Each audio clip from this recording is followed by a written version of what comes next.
Hey guys, I'm Bezyup. Watch out. Rumor has it, there's a hedgehog on the loose.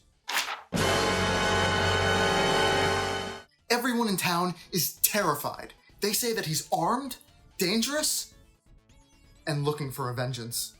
We should be okay here though. I've already boarded all my windows and locked all my doors. No one's sneaking up on me.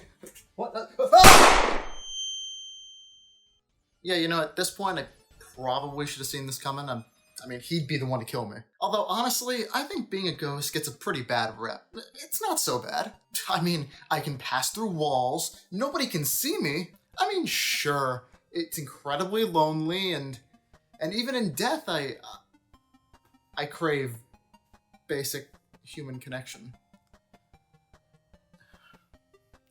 But I brought my Game Gear. I made damn sure I would never be bored again. I mean, even in the grave, I can still play Sonic on the go. You know, until the 6 AA batteries die in about 40 minutes. Oh. Well, at least I can never be lonely as long as you're here. I mean, Wait, what? What is that transition doing?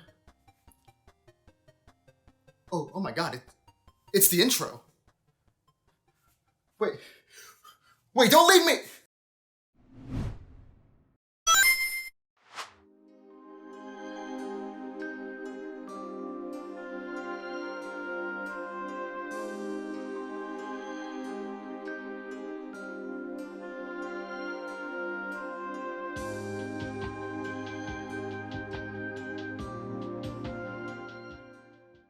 Portable video games. It was the big thing back in the 90s. Yeah, it never left. By far, one of the most recognizable and best-selling portable consoles of all time was the Nintendo Game Boy. It wasn't too powerful, but it gave people an option to play Tetris on the go, which was a huge step up from the Game & Watch Nintendo made before the Game Boy.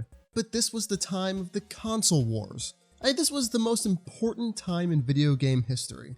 Nintendo and Sega were the biggest names out there, and Sega always does what Nintendo don't. Like losing.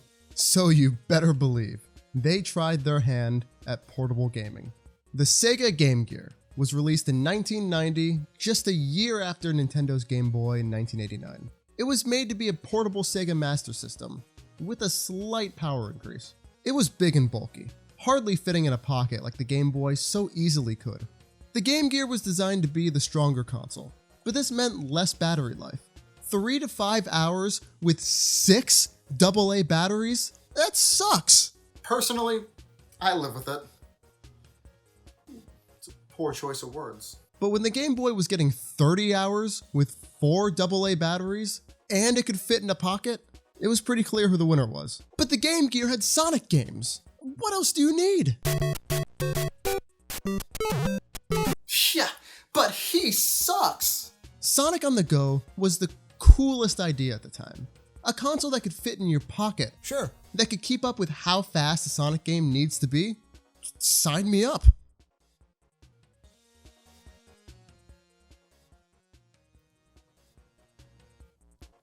Damn it! Sonic on the Game Gear wasn't perfect by any means, but there were definitely some good games on it. Hell, I'd call some of them essential for the Game Gear. Like 2 of them. Sonic on the Game Gear started with Sonic 1, as all good things should. Releasing in November 1991, this game came out just months after the regular 16-bit version on the Sega Genesis. This game is nowhere near as colorful as the Genesis version, which of course everyone loves, but it does what it needs to do. It's critically acclaimed as one of the greatest Sonic games on the Game Gear and one of the strongest Sonic games, starting this video off on a high note and ending on the lowest of lows. Come on, don't show it again! It was a pretty damn good game. It's virtually the same as the Genesis version, with some modifications. The game starts us off in Green Hill Zone. Shocker. It shares a lot of similarities with the 16-bit Green Hill Zone, as watered down as it clearly is. Lots of easy platforming, with above ground and underground areas. This Green Hill Zone is fine, but it's so much slower than the regular version. After you collect the Chaos Emerald, you find yourself in the 3rd act, where there are 0 rings and a boss fight. The term boss fight is generous here. There's no challenge. Eggman is just flying above. Not a single attack comes your way. Almost seems like Eggman doesn't want to win. After a boring finale to Green Hill, of course we move on to Bridge? Yeah, only 3 of the stages on the original Genesis version were on the Game Gear version.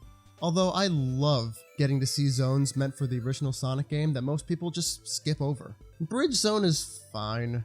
It's better than Green Hill Zone if you ask me, since the bridge is a constant stage hazard. The moving section was a bit annoying, especially considering I wasn't able to move around all that much. You know, like a Sonic game. In fairness though, Marble Zone in the Genesis is pretty much in the same boat. While the moving section was a bit annoying, and as weird as it is saying something bad and then good about it, I kind of liked it.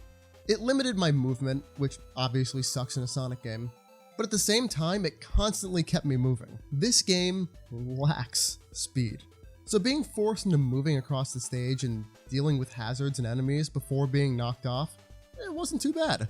The next boss fight is stupidly easy, but at least he attacks you this time. After this, we end up in Jungle Zone, another unfamiliar zone. This is much like Speed Jungle Zone from Sonic Superstars. Only that one has speed. There's way more happening here than in Bridge Zone. The stage is so colorful and lively. But that's just in Act 1. Act 2 is unforgivable. It's almost entirely jumping up falling logs. It's slow, and we lose every bit of color Act 1 introduced us to. The boss fight does make pretty cool use of the jungle vines, but it gets old pretty fast. Even with switching from vine to vine, it is always the same attack over and over. Up next, we go to Labyrinth Zone, which should be a familiar one. I'll bet everyone and their mother can guess how I feel about underwater levels in Sonic games. I die to play them. Luckily for me, now I don't have to. But of course, I played them anyway. The things I'll do for a video. The 2 acts are pretty much the same. I got lost in Act 2, and the boss fight is fine. It's probably the best boss fight so far. But like Bridge Zone, Robotnik just repeats the same attack over and over. He did get me a couple of times with this attack, but that's only because I got greedy and tried to get in another hit. Just play it safe, and this guy sucks. Scrap Brain Zone is up next. And while this guy looks objectively worse than the 16-bit version, I kind of think it's charming in like a weird retro way. And the level design holds up. The moving platforms entice you with item boxes. And the fire that stays too high to the ceiling, it forces you to think about how you're going to jump on enemies in these tight spaces. It leads to some fun platforming. Act 2 is where this zone shines.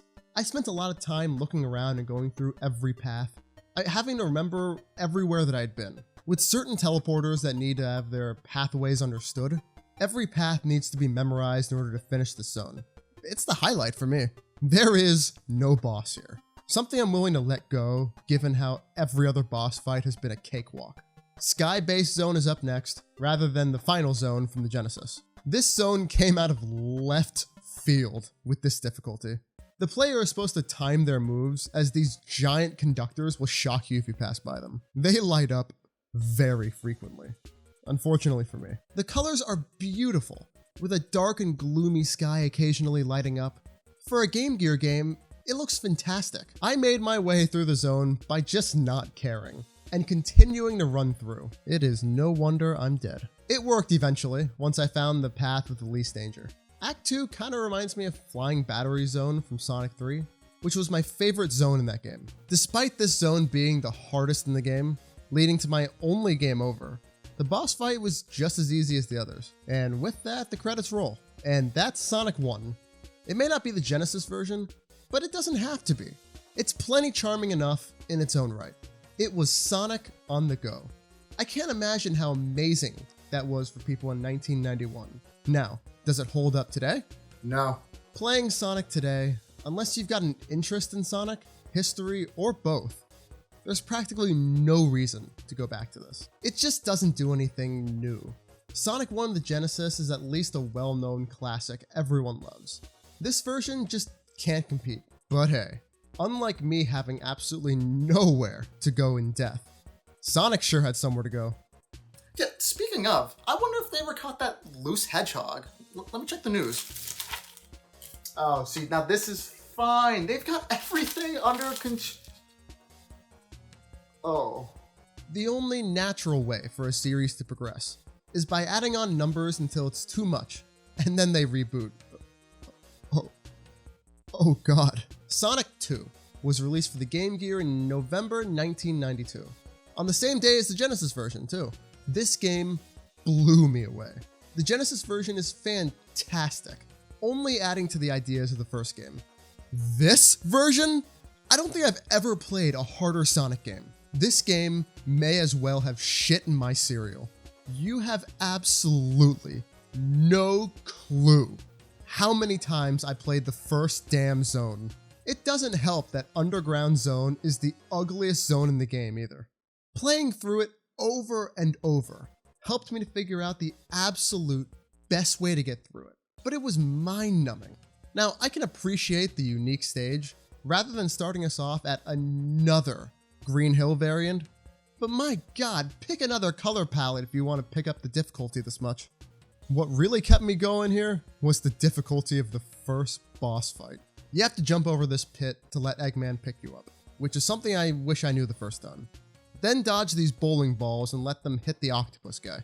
Dodging these balls was challenging enough, with damn near precise timing needed. Hell, one time I died before the first ball even came on screen. It's like they heard my complaints about the first game being too easy, and they took it up a whole other level. Actually, the whole loose Hedgehog incident could be his revenge. Maybe. Maybe he was just getting back at humanity for being too harsh on him, and we never heard him out. What do you say, Sonic?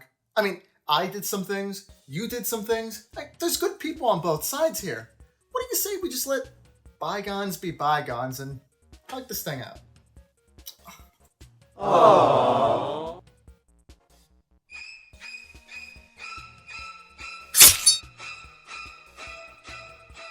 But I'm already dead. He deserves everything he got. I want 10 more Sonic 2s. After Underground Zone, Oh my god, it's over? we come to Sky High Zone, which was hard on its own. The great part about Sky High Zone? You can farm lives here. There are so many lives right here at the start of Act 1. The bad part? You're gonna farm all of those lives just to be stuck here. Learning the flying portion is not easy. I still don't think I got it down. Damn it! When I finally, barely made it across, I was practically jumping for joy. The second zone has you jumping across clouds, not knowing where you'll fall at any given time. Of course, if you actually figured out the hang glider they give you at the beginning, this level wouldn't be so bad. Yeah, but maybe if they made it easier to learn, I would have gotten there too. Act 2 isn't actually that hard. It's the boss that's killer. These penguins damn near made me throw the game across the room. The worst part? Getting a game over and having to go back to this shit. The penguins jump around, and you have to jump on them to kill them. If they hit you, it's game over since you have 0 rings. Once you do manage to beat this, which is a gargantuan task on its own, you're taking an Aqua Lake Zone. It has to be Sonic Team's job to put one level with underwater segments in every game. Add it to the list of reasons of this Hedgehog apocalypse. It's fine. It's fittingly hard for 8-bit Sonic 2 so far, but not quite as hard as the first 2 stages. I think traveling through air bubbles is kinda neat though. I have never seen this in a Sonic game before. They also stop you from suffocating, another plus. Once you're out, we find ourselves at the boss fight, which is refreshingly easy for this game. Green Hills Zone is up next. Never in my days did I ever think I'd see Green Hills, plural.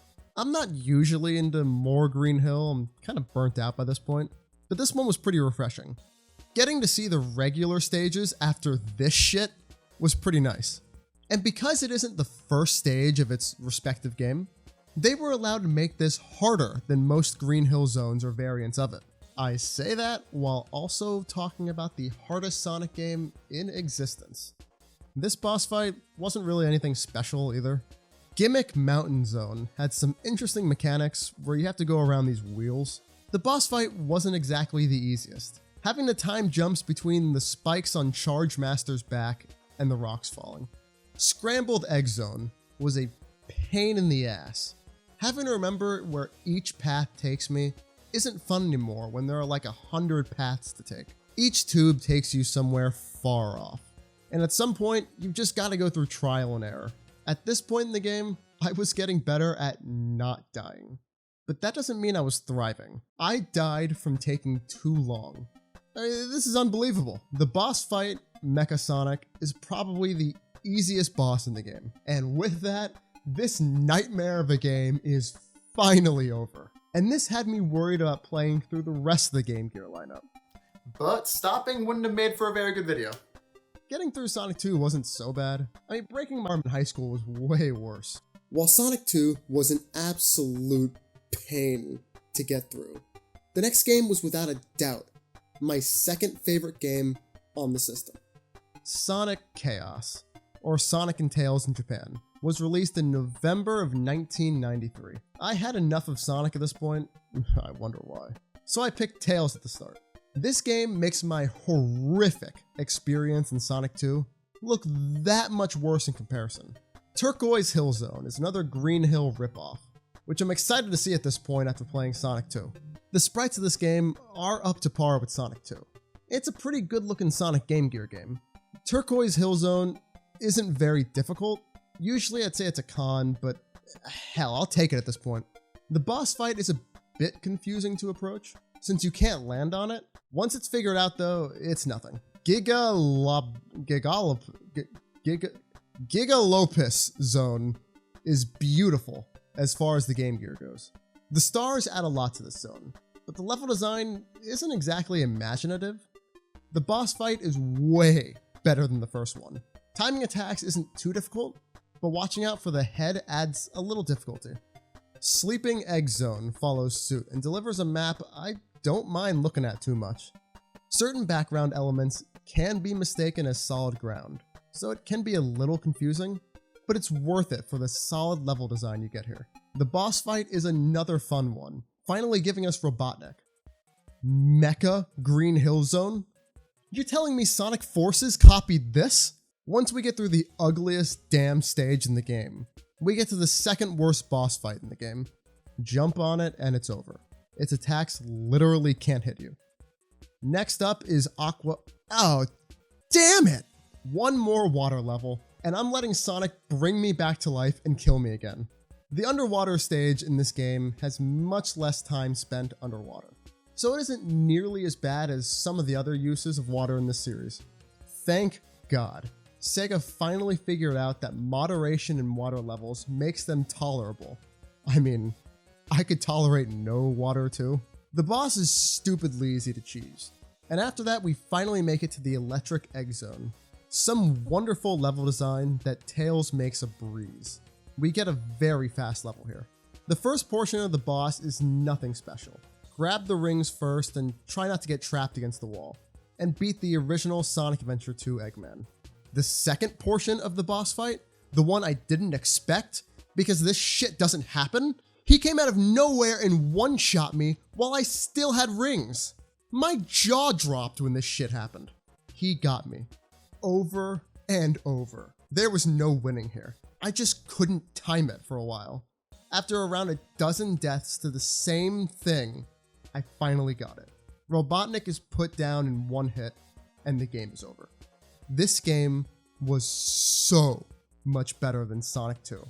I walked away from Sonic 2 feeling like Sega had left an upper decker in my apartment. What the fuck? I walked away from Sonic Chaos feeling like I had just played a brand new Sonic game.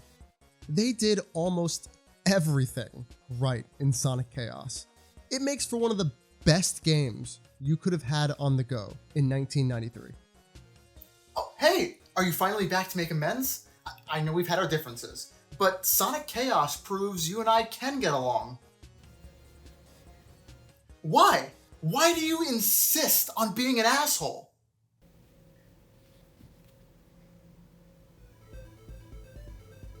Holy guacamole, you can just travel through all this? I mean, I guess that's probably how Sonic Generations happen, but this is incredible. Oh, this one? What is it? Look, I can see why you're mad, but I just want answers. You know, I would be the guy being blamed for Sega's sins. I should look for a resolution through the Game Gear. I mean, if this whole thing is on me, it's probably the best place to look. Sonic Chaos was met with positive reception, getting an 8.25 out of 10, and being a top game of 1994. The next game was a perfect game to have on the go. Released on the Game Gear in December of '93, Dr. Robotnik's Mean Bean Machine is the Sonic Tetris. As a portable game, it goes pretty hard. The game is pretty simple. Beans come down from the heavens, and you have to place them in a way that gets colors to match. It's effectively Tetris, just about colors. You start in scenario mode, and play against 13 enemies. They're all badniks until you face against Dr. Robotnik himself. The red guy is mind-numbingly easy. You just keep combining 4 more beans until his side fills up. As you go through the 9, each one gets increasingly harder. They also have fun faces, like when they're destroying you and desperately want to piss you off. There are 3 other modes as well, like gear-to-gear mode, which lets you play against other people. Playing a mode meant for 2 people alone is the essence of being a ghost. Puzzle mode has you going through 30 challenges using the game mechanics. Certain blockages or certain colored beans are the only ones allowed. There's also exercise mode, which is just endless beans. You also have this little Pikachu dude jumping around. I'm not really sure if this is legal. And that's all there is to it. It's a simple game, but it's one of the ones I think is crucial for the console, only due to the nature of the game. The Genesis version is not so essential. This could totally be a modern mobile game if Sega gave a damn. And it looks like they have started to give a damn as of 2022, so maybe. Still waiting on that Chow Garden mobile game. Speaking of games that are essential for the console, Sonic Drift wasn't far off either. Sonic Drift, the original Sonic Kart racing game, was released in March of 1994, and it was a Game Gear exclusive. At first, I hated this game, but then I kinda grew to like it. Like how everyone else should feel about the Sonic the Hedgehog series. There are only 4 playable characters here. Sonic, Tails, Robotnik, and Amy. What the hell is that? Herbie? Oh, the breeze. How could I have forgotten such an important Sonic character? In the Chaos GP, your goal is to win 3 circuits. The green, yellow, and red circuits. Each circuit has the same maps, with increasing difficulty as you go through. Starting with Green Hill, I could have just told you that and ruined the surprise. Marble, Spring Yard, Labyrinth, Starlight, and Scrap Brain Zone. Each player comes with their own power. Sonic has Dash, duh. Tails has Jump, Eggman has fucking landmines, and Amy has Heart Attack. Heart Attack? Shouldn't Eggman have that power? None of it was hard at all. I mean, it was all a breeze. There's also Free Run mode, which is like a time attack mode. There's no ghost to race against like in Mario Kart. But I'm right here! But it does tell you your last best time. Versus mode is the 2-player mode. Guess who can't play it? And that's the game. It's even simpler than Mean Bean Machine. The courses are basic enough, and the powers aren't hard to figure out. Not exactly a system seller here. And with that, we finally have... What is... Wait, how can you even see me?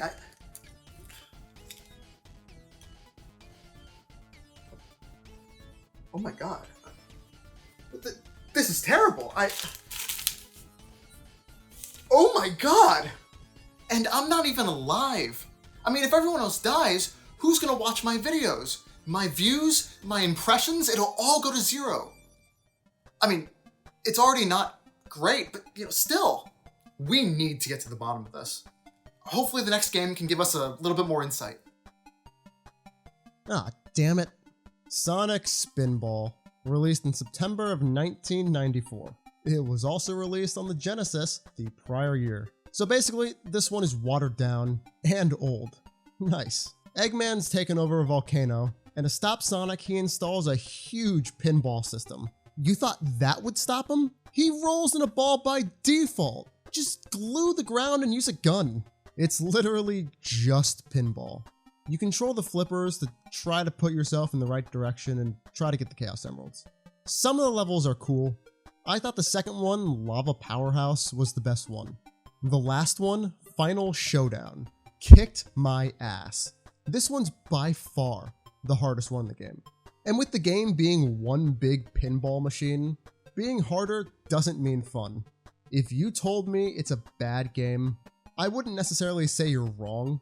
But if you say this next game is bad, you don't know what you're talking about. Sonic Triple Trouble, or Sonic and Tails 2 in Japan. Releasing in November of 1994, it is by far the best game on the Game Gear. According to me anyway. The reviews say the game is too easy, but I have a feeling they just got done playing Sonic 2. Knowing the Genesis titles, this game doesn't feel that far from them. I don't think this game is as good looking as Sonic Chaos, but it's the second best looking game on the Game Gear. What makes this game better is the level design. It is far less forgiving. Whichever game you think is better, Triple Trouble is definitely more challenging than Chaos. The game is a lot like Sonic 3, but a bit worse. Sonic and Tails beat Knuckles, beat Metal Sonic and Eggman, and Knack is there for who knows what fucking reason. Sonic Triple Trouble starts off in the Great Turquoise Zone, another Green Hill ripoff. The level is as basic as it gets. Fine for kids jumping into this for the first time. The boss fight is a little interesting. While he doesn't have any attacks at all, it isn't quite as basic as past boss fights with no attacks.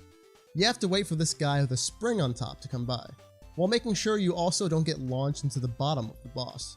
You have to go over it and hit it on top. Tart Turtle is nothing too bad. I'm glad they threw some kind of trick on an otherwise basic boss. Up next is Sunset Park Zone, and while it sounds like it should be this gorgeous zone, like Sunset Hill Zone from Sonic Advance 3, but sadly this is probably one of the ugliest zones I have ever seen. Right next to Underground Zone from Sonic 2. God, don't remind me. The level design is solid though, and the boss is damn cool. You're fighting a train badnik and running along it. Afterwards, there's another jungle level. Just can't get enough of these. The level design is tight, with lots of small platforms to jump on, and lots of small passageways. There's a hell of a lot less room for error in this zone. The boss fight immediately killed me. Once I figured out where to stand though, it was a non-issue. Robotnik Winter Zone tries to rip off Ice Cap Zone. The map has cool enemies and snow to sink through. It isn't as good as Ice Cap Zone, but it is a solid stage. It looks great, and everything feels very well put together. The boss is... more penguins? The boss poses almost no threat. And after this, we see Knuckles thwarting our plans again. This throws us into title plans. Damn it! One more water level, and I'm haunting Sega's headquarters. Act 2 was my kryptonite. I got lost for about 30 minutes in real time, trying again and again just to find the damn exit. It's a damn maze down there. Finding your way out is as hard as punching a ghost. What the fuck? How? Once I finally got out, I celebrated for 4 days straight and I moved on. The boss is entirely underwater. Fighting against Knuckles, it's too easy. Your rings never go too far from you, so you can always just keep collecting them. Up next is Atomic Destroyer Zone, which is literally the coolest name for a Sonic zone I think I've ever heard. There's more of these tubes to get through. I guess Sega just loves them. This zone is some of the tightest gameplay in the entire game. One missed landing or jump, and you're landing somewhere nasty. I beat the final boss, and I still don't understand how. He shoots these electric balls at you and is practically impossible to hit. Sonic Triple Trouble receiving mixed reviews is some of the biggest horseradish I think I've ever heard. Sonic Chaos should be up there in every way, but for Sonic 2 to receive positive reviews is mind-blowing.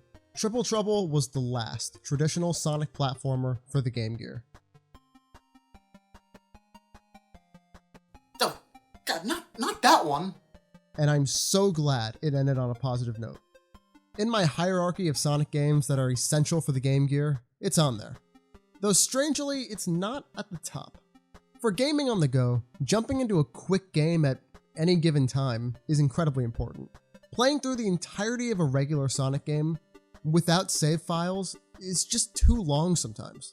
Games like Sonic Spinball or Sonic Drift are much more fitting for the Game Gear. Only, those games suck. Sonic Drift 2, however, this game was genuinely fun as hell.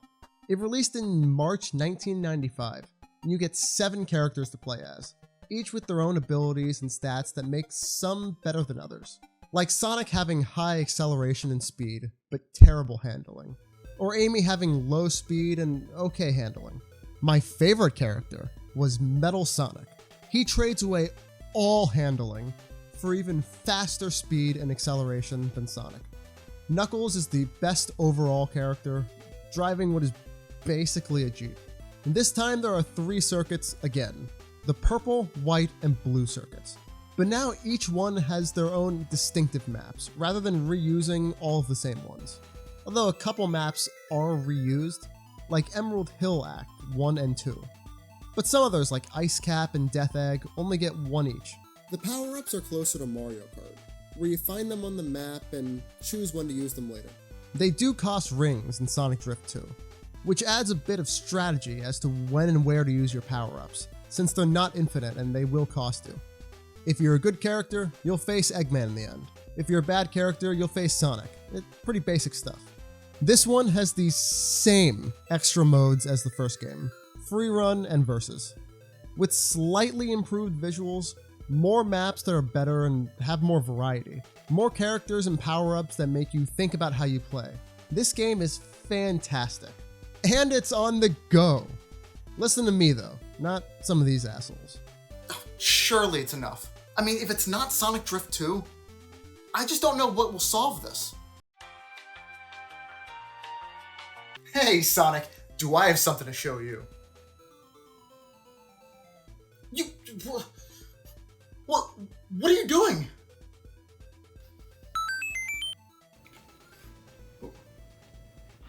I'm alive! What?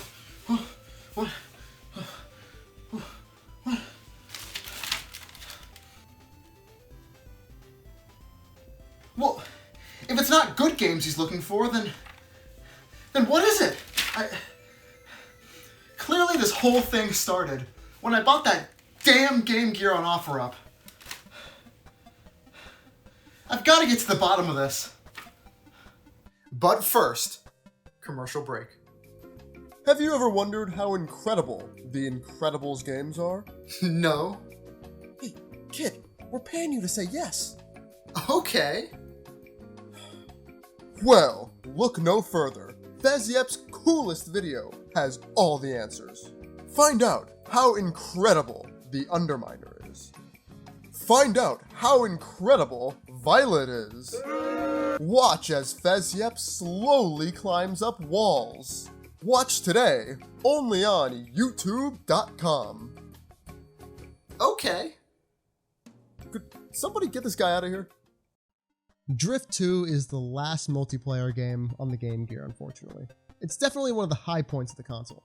But Game Gear was losing to the Game Boy, something that never actually changed.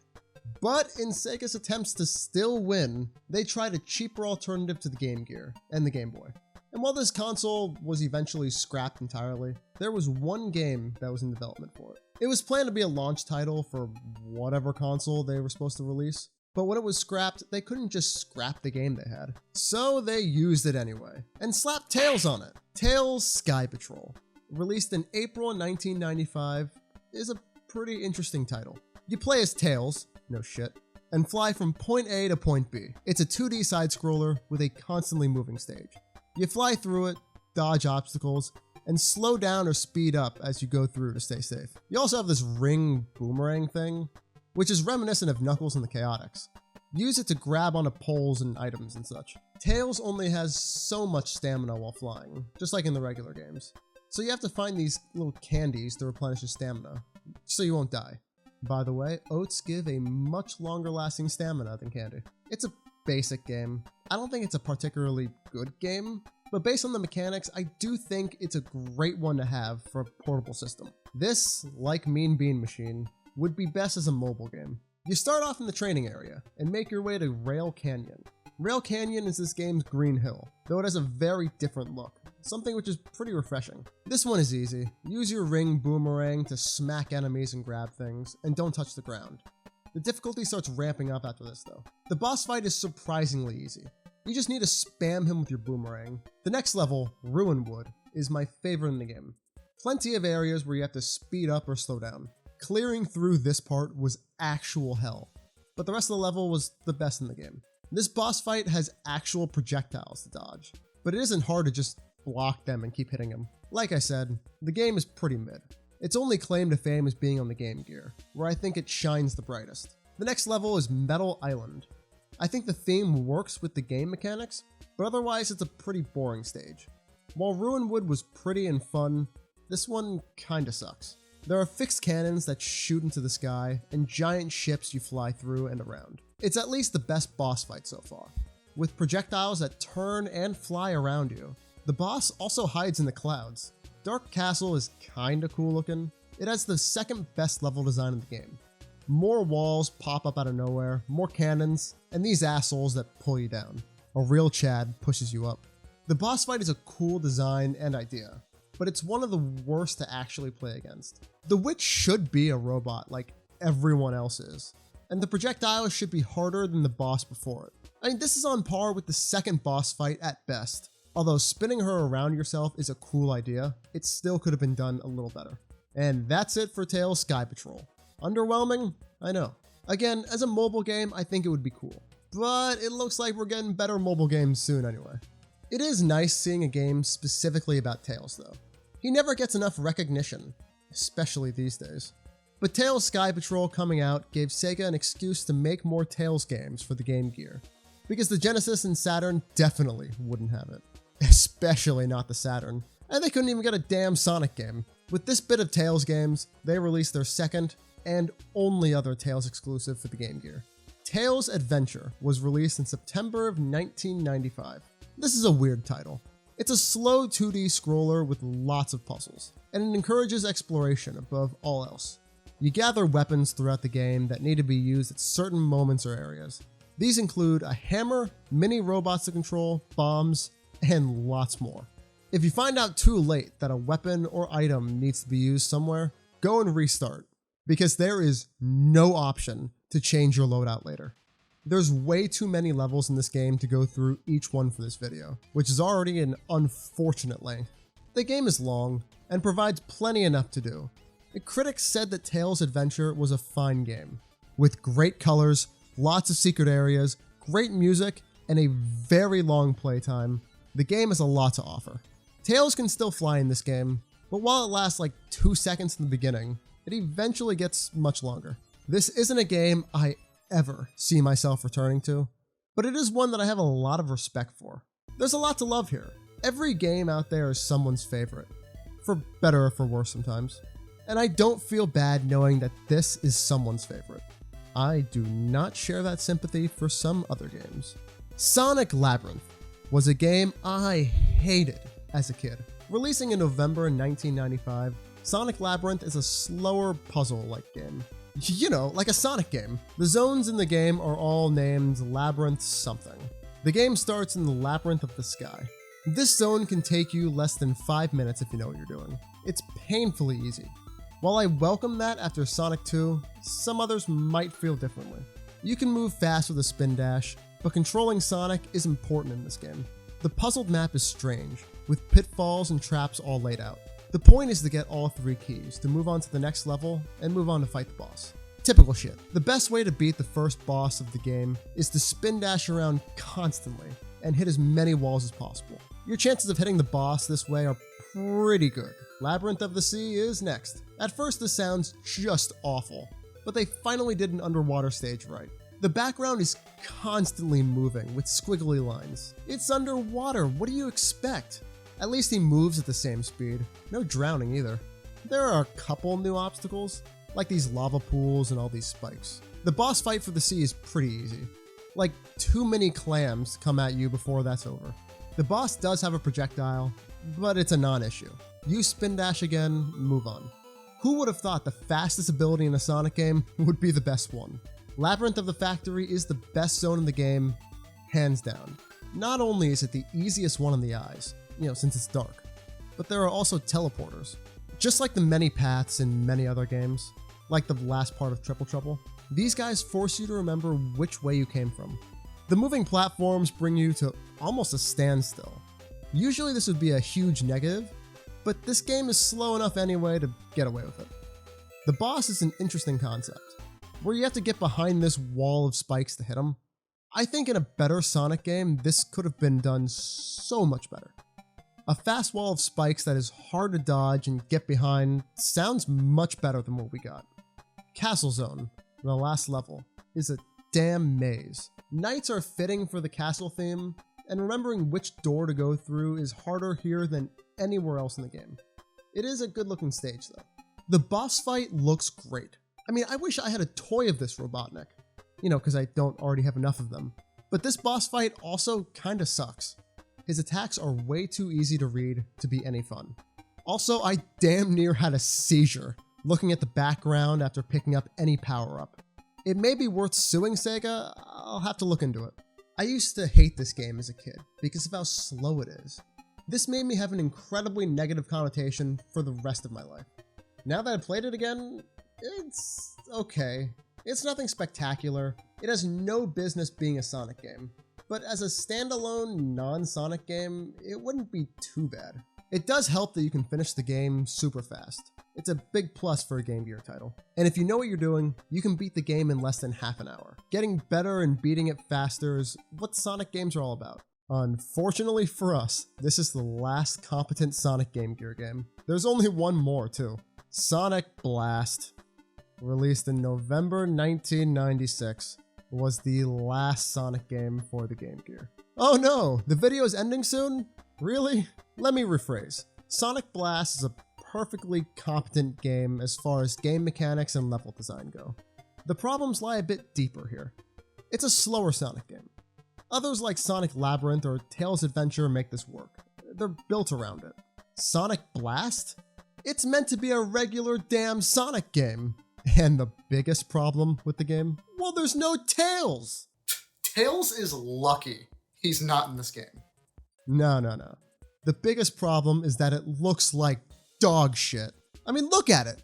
This is an officially released Sonic game. I'm not sure if I can show such graphic imagery on YouTube, but by God, if I had to play it, you have to watch it. Yeah, Sega used pre-rendered 3D models for a 2D game, trying to make it look more realistic, but they just butchered it. So let's dive in and get this over with. Oh boy. The story of the game is as simple as ever. Eggman does some stuff with the emeralds, blah blah, Sonic and Knuckles team up to infiltrate Silver Castle and stop Eggman. Silver Castle, the Sonic location everyone knows. We start in Green Hill.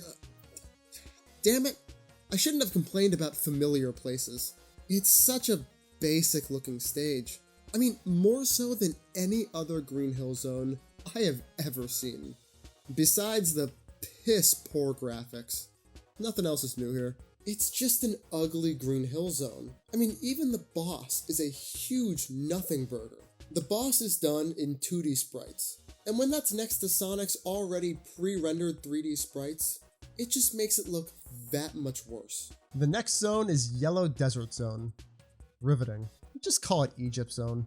And this zone doesn't do anything new either. The blank blue background of the first act really shows how little effort went into this. We infiltrate a damn pyramid, I've seen this before, and fight one of the coolest looking Eggman boss fights I've ever seen. Too bad it's in this game though.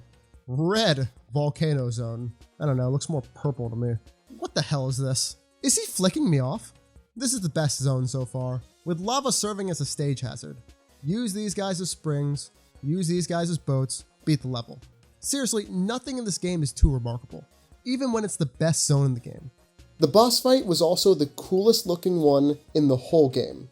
The entire screen is black, with Eggman jumping up and down to try to hit you. Stand in the corner and nothing will happen. It may be the coolest, but it's just as basic. At this point, with every boss being so basic, I'm not even sure what I'm asking for anymore.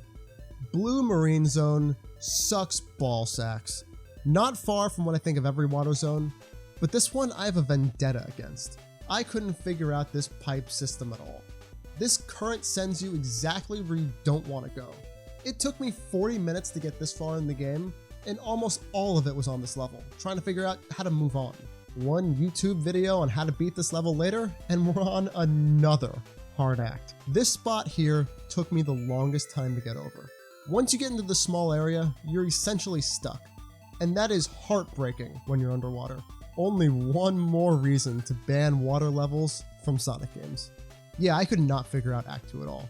And after playing this game for that long, being stuck on just Blue Marine Zone, I decided nobody has time for another water level. So I quit. As it turns out, there is a level select cheat code. The boss poses no threat on his own. His attacks are all the same, and the direction he comes from is always the same. The challenge comes from the water. Remember how Sonic Labyrinth let you breathe underwater? Especially for the boss? Yeah, fuck that. Tell me how they made an already slow Sonic game, then put a water zone in it. He's slow as molasses. It's an easy boss. Move on from water, please. Silver Castle Zone is the last zone in the game, and it is literally this game's saving grace. It's a decent zone, good level design, enemy placement, and I don't mind the moving spike walls either. There are teleporters here or there, which you charge with these moving platforms. All in all, it's a fine zone, nowhere near my favorite of all time, but for this game, I'll take it. The boss is the most creative so far, redirecting laser shots back at Robotnik. There is also a final boss if you've collected every Chaos Emerald, something I was doing before I quit, but now I had no emeralds. Thank God for cheat codes. The final boss is the best in the game. It actually throws attacks that can hurt you, something that I cannot believe I'm saying as a pro. One portion of Robotnik is a platform, and the other is an enemy, which is a pretty weird sentence. It isn't terribly difficult either. Hell, nothing in this game is, except Blue Marine. Gameplay-wise, this is the most mediocre Sonic game I've ever seen. It does nothing special, and it has slow and boring gameplay. And that's without mentioning the visuals either. I feel like I've already beaten that point enough. But look at them! Well, that's the lineup of Sonic games on the Game Gear. What a way to go. That's coming from a dead man. Yeah, my legacy was way better. No, they made more money than me. There was also the 2-in-1 set of Sonic 2 and Sonic Spinball, releasing in 1995. Seems like pretty random games to re-release for the Game Gear. Why wasn't it Sonic 1 and 2? Or Sonic Chaos and Triple Trouble? Or Drift 1 and 2? Or Tails Sky Patrol and Adventure? There's too many compatible duos, and they picked these guys? Many people criticized the ending lineup of the Game Gear. All the good games being in the first half of the release games really stands out. People are pretty fond of these though, many of which also released for the Master System, which sold so well in Brazil, they still sell new ports of these games. While most of us are familiar with the Genesis titles, there's still a lot of love for the Game Gear titles out there. Sega has re-released these games tons of times through collections. In 2003, every Sonic-related Game Gear title was released as unlockable minigames in Sonic Adventure Director's Cut, which in itself is another re-release that has also re-released multiple times in different collections or just on Steam.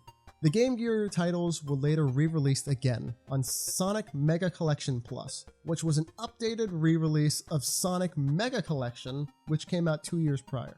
Sonic Mega Collection didn't have a single Game Gear title, but Mega Collection Plus sure did. It was kind of the original Sonic Origins, but it had so much more. The Game Gear games it included were Sonic 1, Chaos, Mean Bean Machine, Sonic Drift, Sonic Labyrinth, and of course, Sonic Blast. That's where I was introduced to this dumpster fire. Mega Collection Plus was a huge hit. Many people, including myself, were introduced to the classic Sonic games through this game. It was amazing, with a soundtrack you remember for years, unlockable games, comic books and game clips to watch, facts to read. I use practically a Sonic museum. A year later, Sonic Gems Collection was released exclusively for the GameCube, and featured all of the Game Gear titles Sonic Mega Collection Plus didn't have. Sonic 2, Spinball, Triple Trouble, Drift 2, Sky Patrol, and Tails Adventure were all included. They didn't stop there though. Tons of non-Game Gear games that Mega Collection Plus didn't have were included here too. This was my introduction to these games too, and remains the only place I've ever played Sonic the Fighters or Sonic R. They also included lots of other games like Streets of Rage and Vector Man. We received some of the greatest game collections I have ever seen. It's a damn shame they can't recreate that these days. Why Sonic Origins wasn't immediately released with Game Gear titles, I'll never know. All of the Game Gear titles were re-released for the Nintendo 3DS eShop years later, with any Master System variants released for the Wii. Unfortunately, the shop shut down in 2023. You can probably still find a 3DS with them still installed, but you won't be able to get them anymore.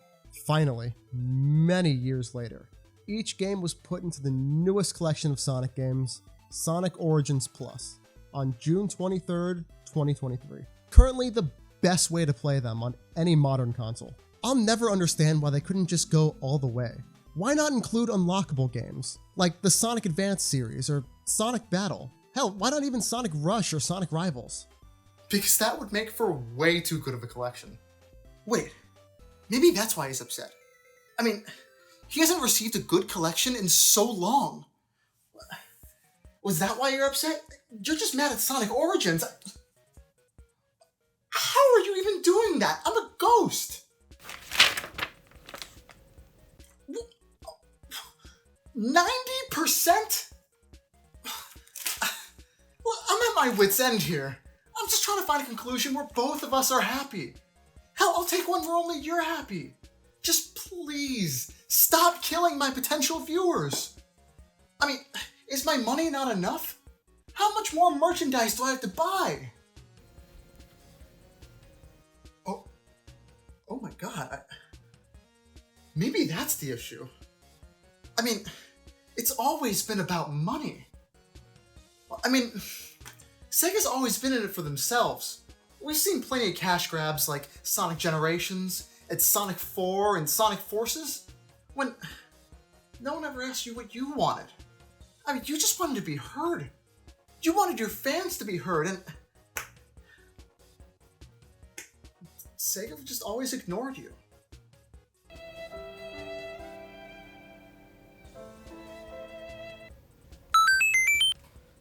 Oh my god, we did it! I'm alive again! Sonic, I never knew. I'm so sorry. But if it means anything, I think your whining would have been a little bit better a few years ago. I mean, we're kind of spoiled right now with the movie and everything.